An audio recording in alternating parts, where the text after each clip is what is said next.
Ladies and gentlemen, Healthy Criticism here, and this is another, technically not city builder, but it is a colony sim of sorts.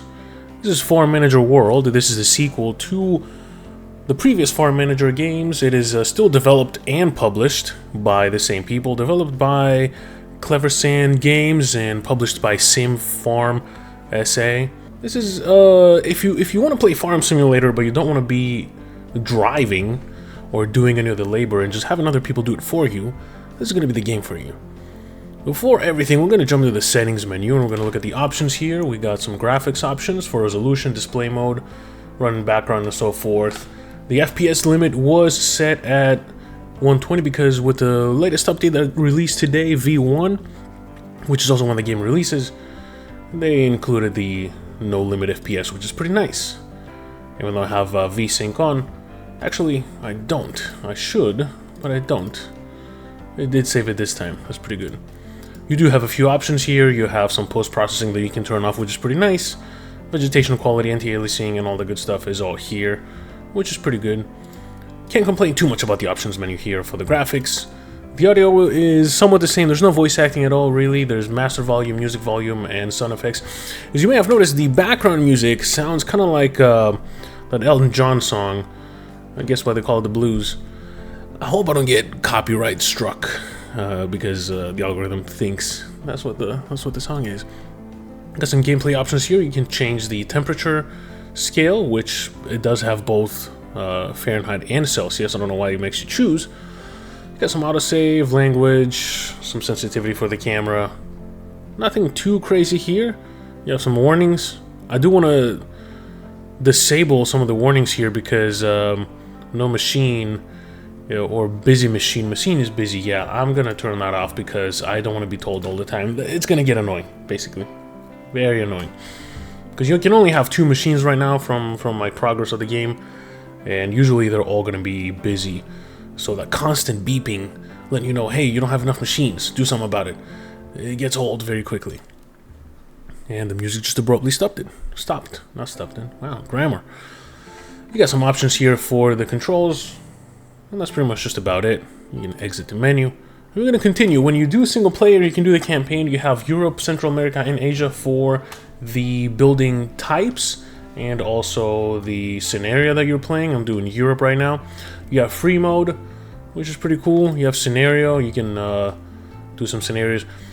There's no apostrophe on after the 90 here for 90s. The apostrophe goes before the 9.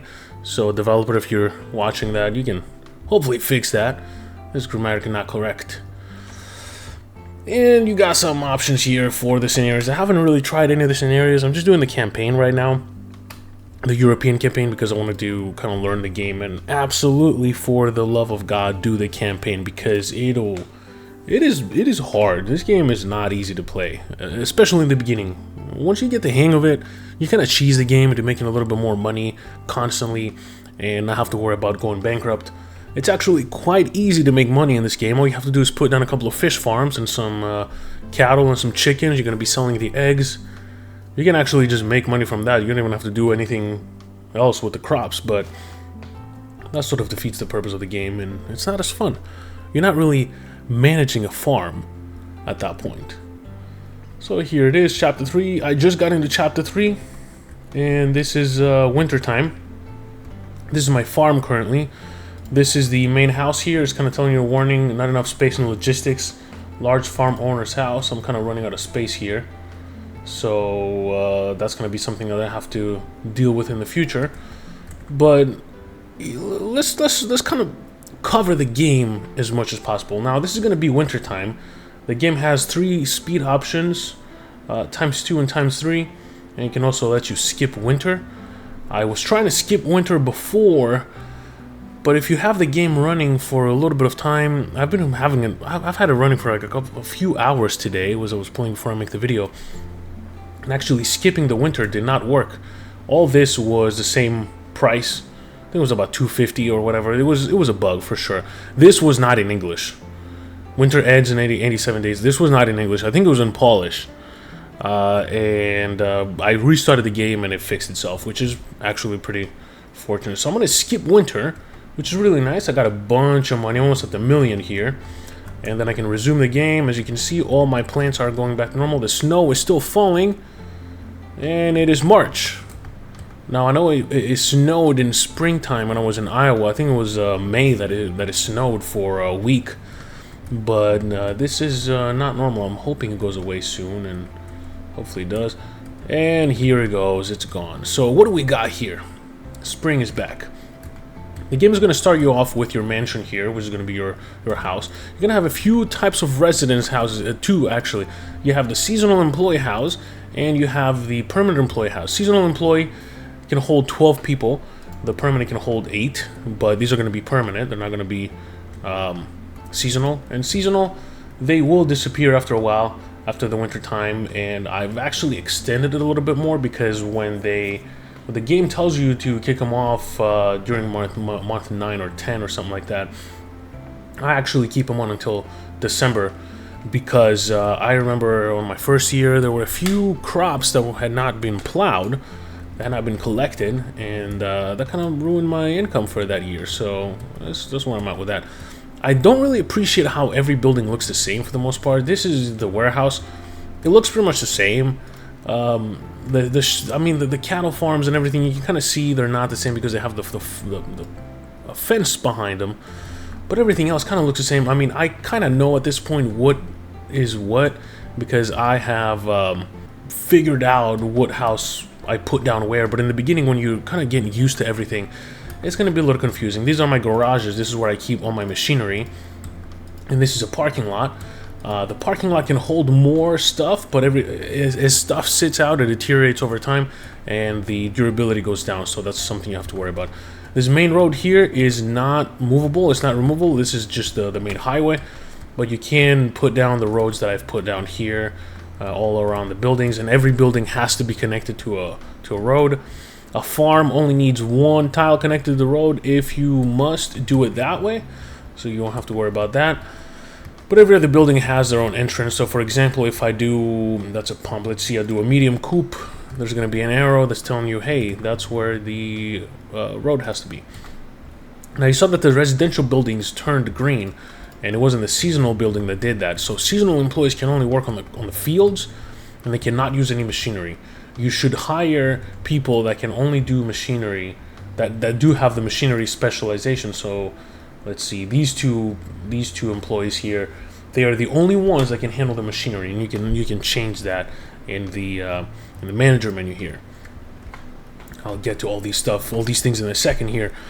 I got my greenhouses. I got everything. Everything needs to be placed close to the residential areas, or rather, the residential areas need to be close to the working fields, right? So the seasonal employee houses, they're going to be working on the fields. They have to be close to the fields, and the permanent employees are the only ones that can do cattle and animal management and everything, so they have to be close to those buildings. Otherwise their happiness goes away, and they're not as productive as they would be otherwise.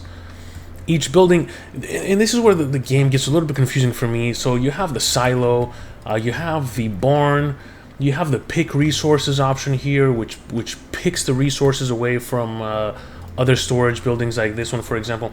This one has straw, right? So I can go here, I can pick resource, I can do straw, and I can ask for, let's say, 5,000. I don't remember how much straw I had, actually. This is going to be 10,000 here. So hopefully somebody's going to come pick up that straw from this place. It's going to put it into the silo here.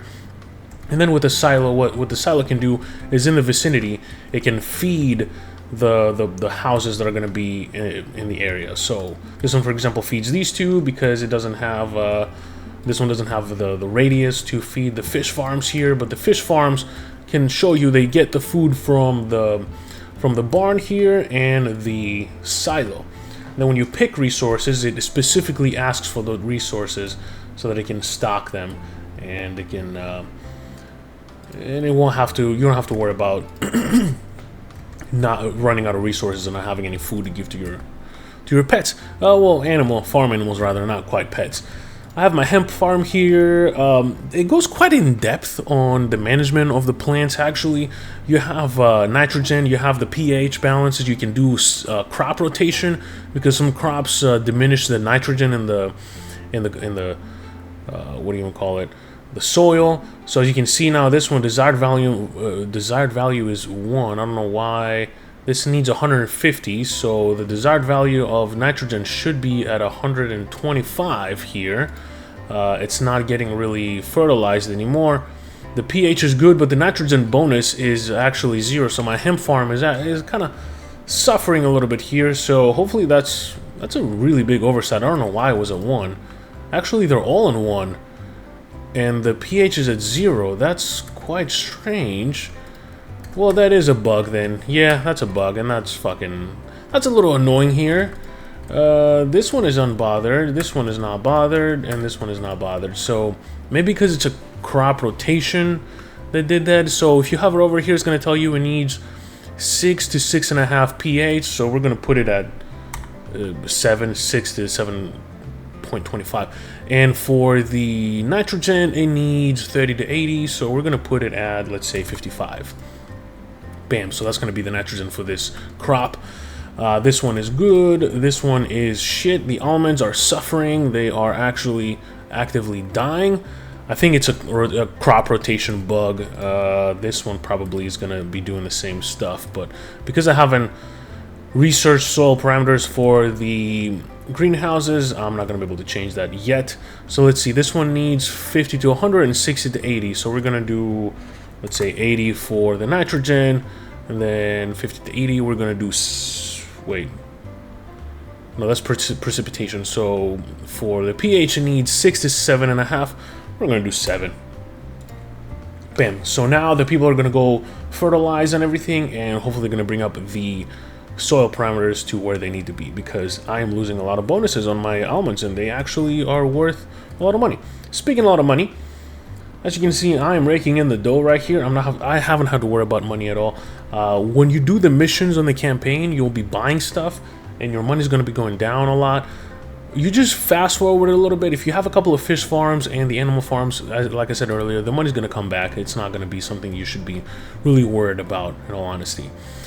As you can see, this is I paid my bills. I'm 21,000 down for the month, but eventually I'm going to start selling things. And how you sell things are two ways. You have auto trade, which is quite annoying, but it is good to have. I'm actually going to auto trade my hemp because I am not needing to store it anymore. So auto trade, you research to be able to add more stuff for the auto trade. The red is that you need to buy it. So I'm auto buying soy. You can also plant soy instead of having to buy it. It's actually a little bit cheaper to grow it yourself and give it to your animals instead of having to buy it all the time. I'm buying a bunch of stuff here, as you can see, and I'm auto selling the green stuff. So like milk, shrimp, chicken egg, alpaca wool, which is really, really profitable, by the way. Alpaca wool is really expensive, even in real life. It's actually pretty good. And you can add things to it. Right now I have a good amount. I think I can add a few more things because I did the research. I can't remember exactly how many I can do in my current state, but it is a lot. Or you can go to sell here, and this is all the extra stuff that you have. So I have a bunch of tomatoes, I have a bunch of gooseberries, some tobacco that I can sell, some shrimp that hasn't been sold yet. I only have 4 hemp. I do have a lot of pea, but I need the pea for the animals, so I'm going to keep it. I got the straw here, obviously. I got the red beans from the crop rotation. I can just do that as well. And bam, I sell this, and I'm back to the positives for the month. And then everything else is going to be a bonus because the whole month is going. So I still have a bunch of shrimp and a bunch of trout. What is it? Not trout. This is, yeah, trout meat to sell. So the biggest struggle you're going to have with this game in the beginning is going to be figuring out how to store the food and how to make sure it's good to go and gathered, and putting it in the vicinity of the farm and the animal coop that you want to feed and everything. So that's probably what's going to take you the most time to figure out. And once you figure that out, you're going to be golden. You do have quality on the fields here. You can see green is number 1, yellow is number 2, and 3 is number 3. Typically, you want to do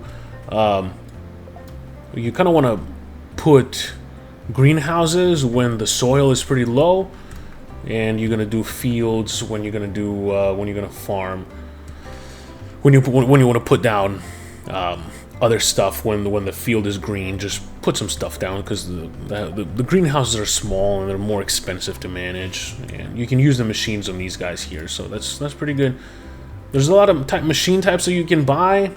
So I haven't even unlocked everything right here, but there's a lot of stuff that you can buy. As you progress through the campaign, you can unlock more to purchase. I don't know if I have any of that. Well, yeah, you do need to research the higher level so that you can actually buy them and use them. You're gonna have to build more garages and so forth, so absolutely keep that in mind. And speaking of research, we're gonna go here. This is the research panel. It's, again, doing the campaign is kind of a good thing for the first couple hours until you get the hang of the game, and then eventually, once you've done with chapter 1 or chapter 2, it kind of goes through the same things over and over again. So then you should be able to actually just try to play a free scenario so that you can grow your farm and do things the way you want to do them without being restricted. Typically, the campaigns are built to kind of help you grow and learn the game in a meaningful manner and not fuck up too much.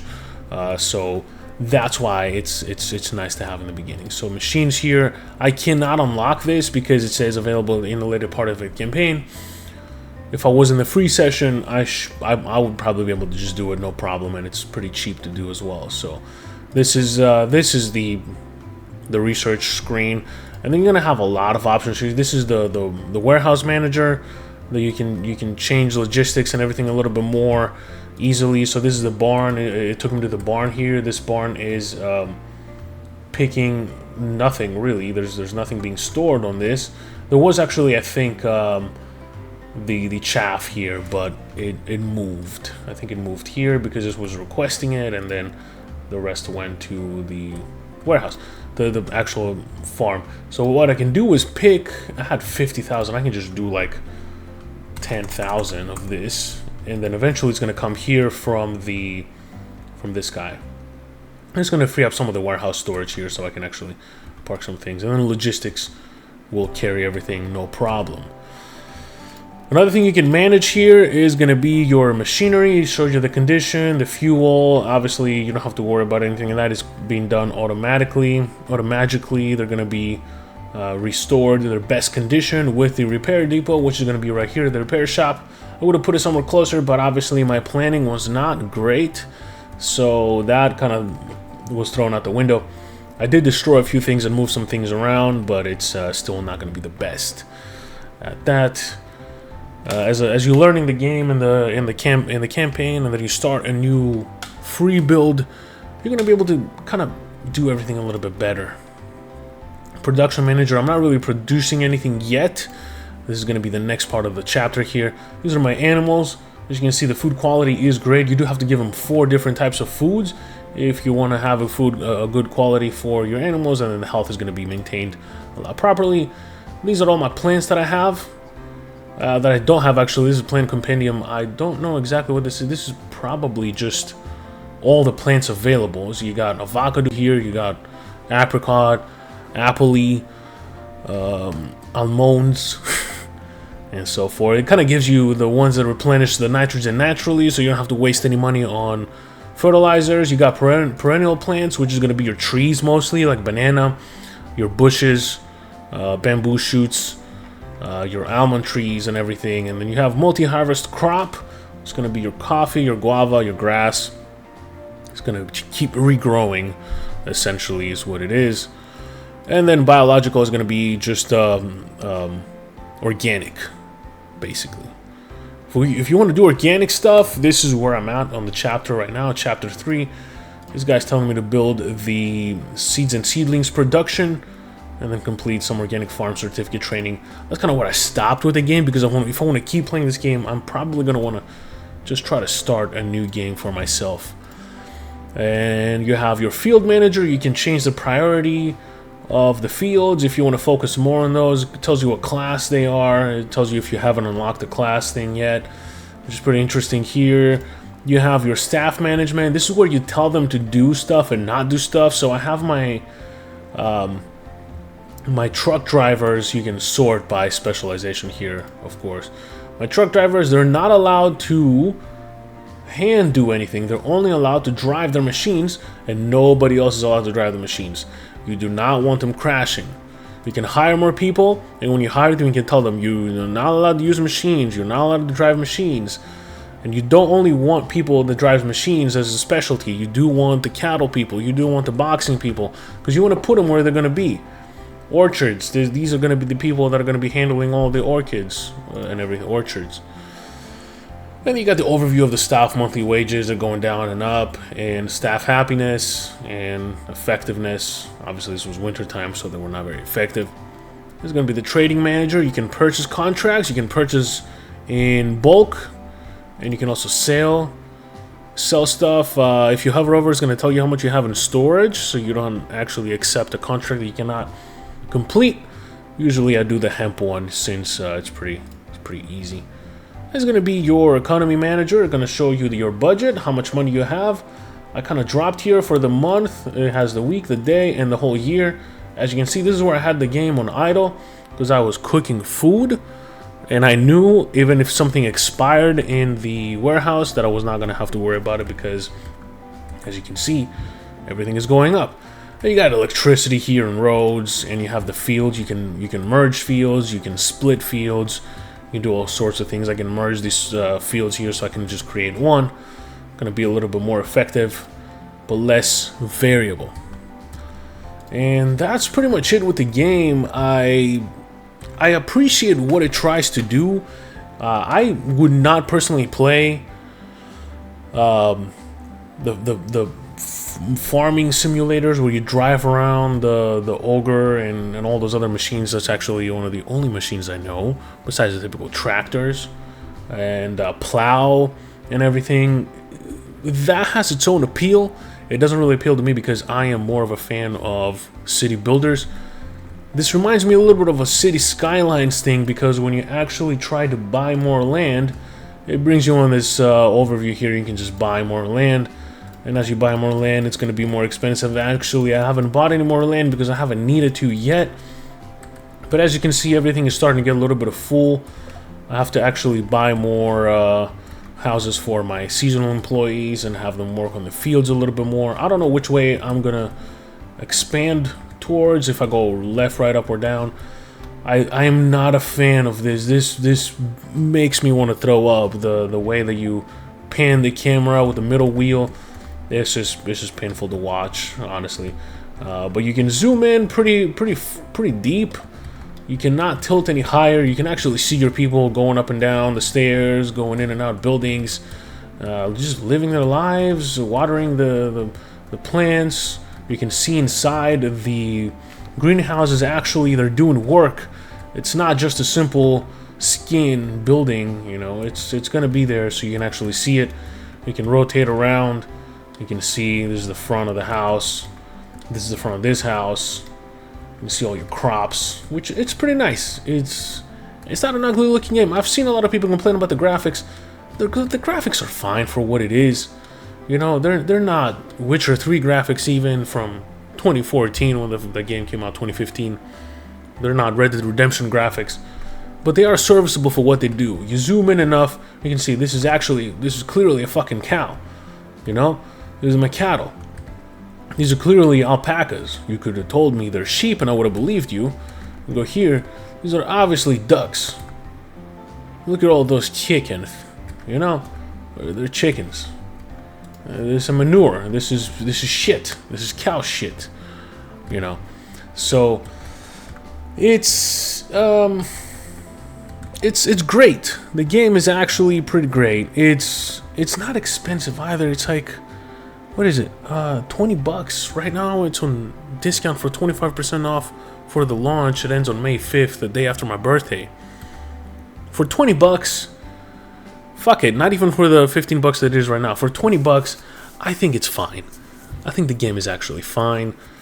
I do want to keep playing it. I do have other games I have to cover as well. The Roman city builder one. They actually just gave us the option of disabling chromatic aberration, but that's a different game. We're not going to talk about that game. I'm going to talk about this game. This is Farming World Farming manager. Farm. No, let's take 4. Farm manager world. It's a essentially a colony sim, resource management type game. It's not first person, it's not third person, it is a management game. And it's you actually own a farm. You have to worry about the pH levels on the plants, and crop rotations, and profits, and profit margins, and selling and buying, and all this. A lot of the time what you're going to be doing is going to be in this fucking menu selling things, so you can actually make a profit. It gets exhausting. It actually gets exhausting. The best thing you can do is set auto trade, but then you go into this and you go into the trading partner, the sell contracts. Let's say I want to sell my hemp. Well, I have that shit on auto sell, on auto trade. So then you have to go in here, you have to find hemp, you have to disable the auto trade for the hemp, you know. Is it a massive deal? No, I would rather have that than not have it. Diseased field and no machine, orchid sprayer. I can buy one. Does it say it's not? I don't have one? Okay, I'll just fucking buy one. Whatever, I'm big baller.